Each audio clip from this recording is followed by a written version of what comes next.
I, 26F, lost my mom to breast cancer when I was 14. The thing that hurts the most is that she had been perfectly healthy until she wasn't. It started with what we thought was just back pain, but within 6 months, we found out it had spread everywhere. Mom fought hard, but the cancer was aggressive. I still remember her last few weeks in the hospital. She was more worried about leaving me and Dad alone than about herself. That was just the kind of person she was. Dad, 52M, took it really hard.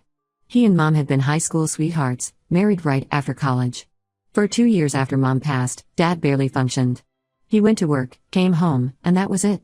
I basically lived off frozen dinners and takeout during that time. I learned to do my own laundry, pack my own lunches, and generally take care of myself because Dad was lost in his grief. Don't get me wrong, he loved me and tried his best, but losing Mom broke something in him. Things started changing when I was 16.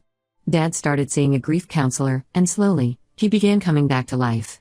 He started cooking again. Mom had taught him, helped me with homework like he used to, and we even started having our Sunday movie nights again. By the time I was 18, Dad was almost back to his old self. That's when he met Stella, 46F, through some mutual friends at a neighborhood barbecue. Stella was divorced with a daughter, Kelly, 24F, from her previous marriage. Stella worked as a real estate agent and had moved to our area after her divorce for a fresh start. She seemed nice enough, always smiling, bringing over homemade cookies, asking about my college plans. Kelly was quieter but polite. She was already in pre-med at the time and super focused on her studies. Dad and Stella dated for about a year before getting married. The timing worked out well because I was heading off to college anyway. I was happy for Dad. He deserved to find happiness again. During their dating period, Stella never tried to act like a replacement mom, which I appreciated. She kept a respectful distance while still being friendly. When they got married, I was already settled in my dorm at college 3 hours away. I'd come home for holidays and some weekends, and things were okay. Stella had moved into our house with Kelly, who was home during her breaks too. We were civil but never close, more like friendly acquaintances than family. I was fine with that arrangement. The thing about Mom's jewelry is that it wasn't just regular jewelry. It was a family heirloom set passed down from her grandmother. The main set includes a stunning gold necklace with rubies and diamonds, matching earrings, and a bracelet. The craftsmanship is incredible. They don't make pieces like that anymore. Mom used to tell me stories about how her grandmother wore it at her wedding, then her mother, and finally Mom. She would let me try it on sometimes when I was little, promising it would be mine one day. After Mom passed, Dad packed away most of her stuff but kept her jewelry in our family safe. He couldn't bear to look at her clothes and other personal items, but the jewelry was different. It was meant to stay in the family. Over the years, I'd occasionally look at the pieces, remembering Mom wearing them at special occasions. Last month, I got engaged to my boyfriend Jake, 28M. We've been together for 3 years, and he's amazing. He even asked Dad for his blessing before proposing, which meant a lot to both of us. We're planning a spring wedding next year, and naturally, I started thinking about Mom's jewelry. I always knew I wanted to wear it at my wedding. It was what Mom would have wanted. Last week, I visited Dad to talk about wedding preparations. Stella was there too, which was fine. We were discussing venues and dates when I brought up Mom's jewelry. The moment I mentioned it, the atmosphere in the room changed. Stella got this weird look on her face, and Dad suddenly became very interested in his coffee cup. That's when Dad dropped the bomb. Stella had been planning to give the jewelry to Kelly as a graduation present when she finishes medical school this year. I couldn't believe what I was hearing.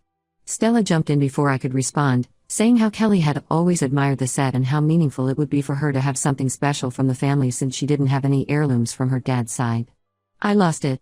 I told them this was my mom's jewelry, meant specifically for me. Stella got defensive and said that after 8 years of marriage, she had as much right to family heirlooms as anyone else. She said Kelly deserved something special for her achievement, and this would make her feel more like a real part of the family. The argument got heated. I pointed out that Kelly wasn't even Dad's biological daughter and had no claim to my mom's family jewelry. Stella started crying, saying I was cruel to bring up biology and that I never accepted them as real family. Dad got angry at me for making Stella cry and told me to leave and cool down. I did leave, but I was furious. I called Dad later that evening and reminded him that Mom had specifically wanted me to have that jewelry. He acknowledged remembering that but said he had to consider everyone's feelings now. When I accused him of betraying Mom's wishes, he got defensive and said the jewelry legally belonged to him now and he could do whatever he wanted with it. I told him fine, but he shouldn't expect me at family gatherings anymore if he gives away my mom's jewelry to Kelly. He called me immature and dramatic. Now I'm staying at Jake's place, ignoring Dad's texts about talking things out. Stella has been posting passive-aggressive comments on Facebook about ungrateful stepdaughters who never gave her a chance, and Kelly texted me saying I'm just jealous because she's more successful than me. Jake thinks I'm completely right to stand my ground, but some of my friends say I'm being too harsh and should try to compromise. I don't see how I can compromise on this. It's my mom's jewelry, meant for me. Stella and Kelly have been in our lives for just 8 years, and they're trying to take away one of the few tangible connections I have left to Mom. Ida for refusing to let this go? Update 1, it's been 3 weeks since my last post. First, I want to thank everyone who commented and offered support. After reading the comments, I decided to reach out to my mom's sister, Aunt Lisa. We've always been close but drifted apart somewhat after Dad married Stella. Stella never seemed comfortable when Mom's family visited, so the visits became less frequent over the years. When I called Aunt Lisa and told her what was happening, she was silent for a long moment. Then she said, "You don't know the whole story about the jewelry, do you?" She told me to wait and drove 3 hours to meet me in person. Aunt Lisa arrived with an old leather photo album and a stack of letters. She explained that the jewelry wasn't just a family heirloom, it was part of a formal tradition. My maternal grandmother had received the set from her mother, and when Mom married Dad, grandmother officially passed it to her with one condition: it must go to her daughter on her wedding day. This was a tradition that went back 4 generations in our family. Aunt Lisa showed me photos I'd never seen before, pictures of grandmother presenting Mom with the jewelry at her wedding. In one photo, Mom was crying as grandmother fastened the necklace around her neck.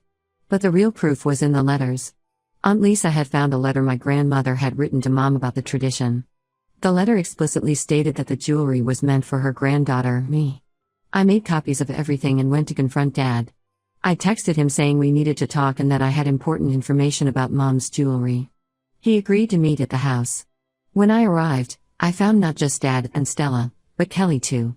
Stella had this smug look like she thought this was going to be me apologizing. I laid out everything on the dining room table: the photos, the letters, the family history. Dad's face changed as he looked at the photos. I could tell he remembered that day. Stella tried to dismiss it, saying old traditions didn't matter anymore, but then she saw the letter.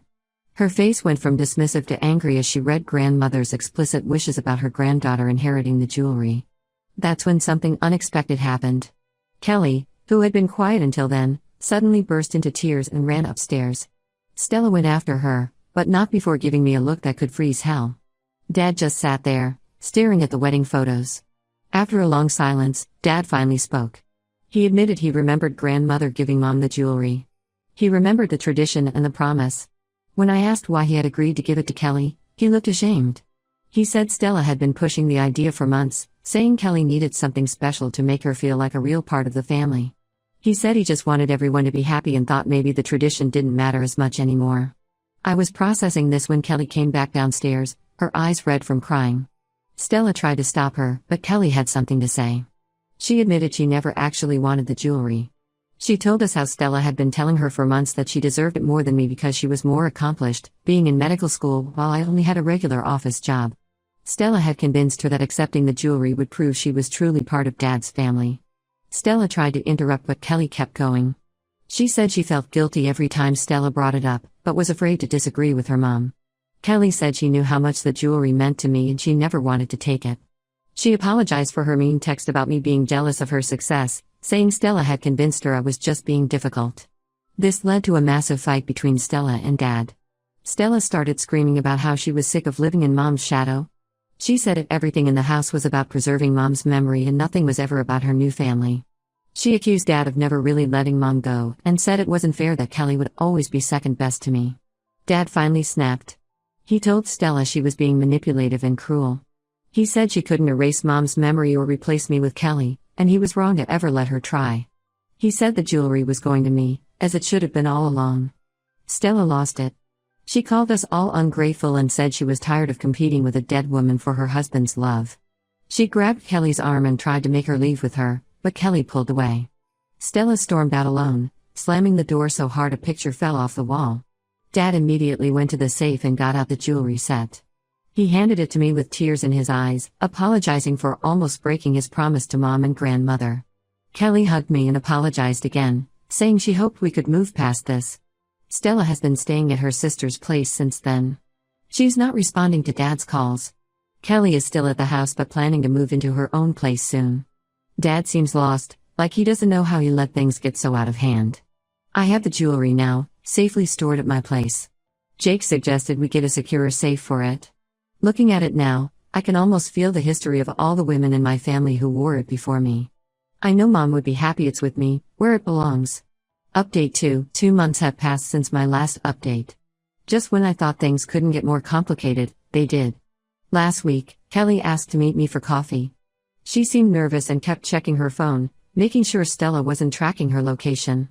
Kelly revealed something that made my blood run cold.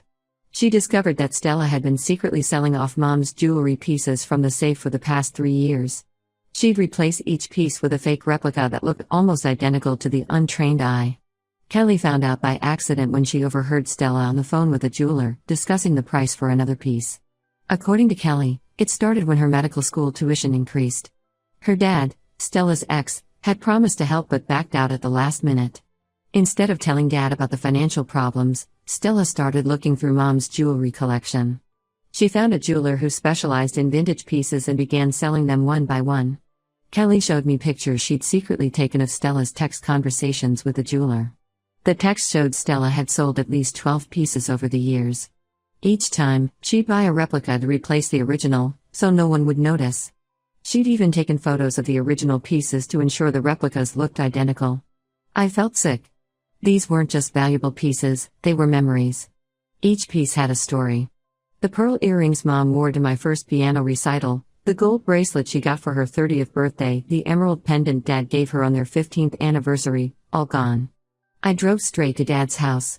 He was alone, as Stella was still staying at her sister's place after our last confrontation. When I told him what Kelly had revealed, he didn't believe it at first.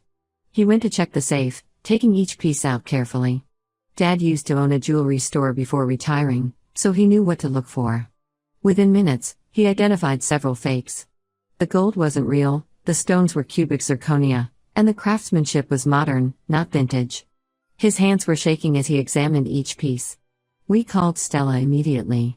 She tried denying it at first, but when Dad mentioned getting the pieces professionally appraised, she broke down. She admitted everything. She'd sold almost all of Mom's jewelry except for the main set I had wanted for my wedding. That one was too well known in the family to replace without someone noticing.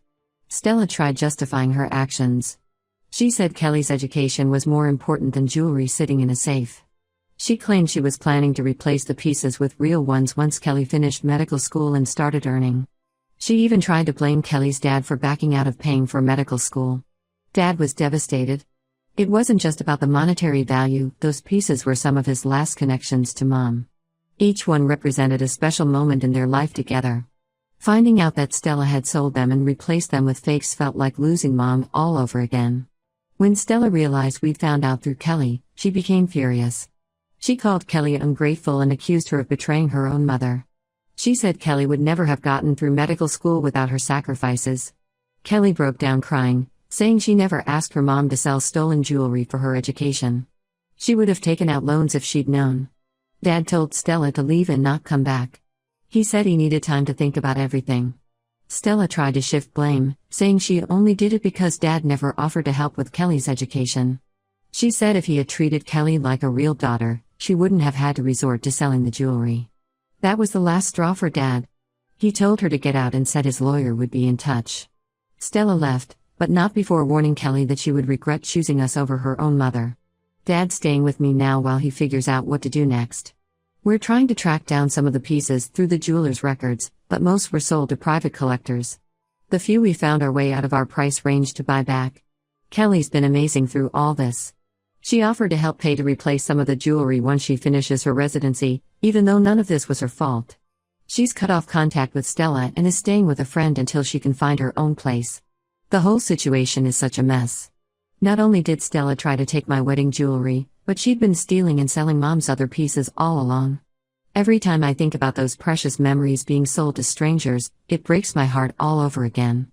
Update 3. It's been 6 months since everything blew up, and I finally feel ready to share this last update. A lot has happened.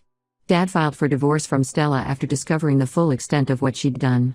During the divorce proceedings, we found out she hadn't just been selling Mom's jewelry, she'd been taking other valuable items from our house too. Dad's lawyer discovered Stella had sold antique silverware that had belonged to my great-grandmother, some of Mom's designer purses, and even Dad's collection of rare coins he'd inherited from his father. In total, she'd made almost $50,000 from selling everything over the years. She'd been careful to only take things that weren't used regularly, so we wouldn't notice them missing. The divorce has been messy. Stella tried claiming she had a right to half of everything since they were married, but Dad's lawyer found evidence that she'd been selling these items before they even got married. She'd actually started going through Mom's things while she and Dad were still dating, making note of valuable pieces she could sell later. We managed to track down 3 pieces of Mom's jewelry through the jeweler's records. One piece, a sapphire pendant Dad gave Mom on their 10th anniversary, was still with the original buyer. When they heard our story, they agreed to sell it back to us at the price they paid. Dad bought it immediately, even though it was expensive. He said seeing me wear it at my wedding would be worth every penny. Kelly has completely cut ties with Stella. She's living with her dad now and focusing on her medical residency. She sent me a long email explaining how sorry she was for not telling us sooner about Stella's stealing.